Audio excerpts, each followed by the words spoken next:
بهتون بگم زندگی یه دختر تریدر تو ایران چطوریه. صبح خودمون رو شروع میکنیم با ترافیک و بعد باشگاه. از اونجایی که این دستگاه خیلی ترند شده گفتم مرحله این قسمت از دست ندم، پریدم این ماه گرفتمش و خیلی سخته. دیدم باشگاه تم هالووین زده. الله اکبر، خیلی بامزه بود.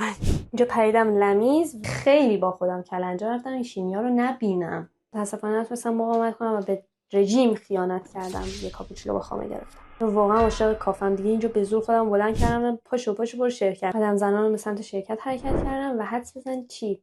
بله، از دیروز میزو جمع نکردم، ولی خب کاش همه چی با یه بشکن تمیز میشد. دیگه نشستم پای چارت و روتینمو رفتم اینجا. براتون توی یوتیوبم ویدیو گذاشتم، ستاپم چیدم که فعال بشه. رفتم سراغ بچه‌ها، تریدرها، منتورا و بله تدوینگر مجموعه.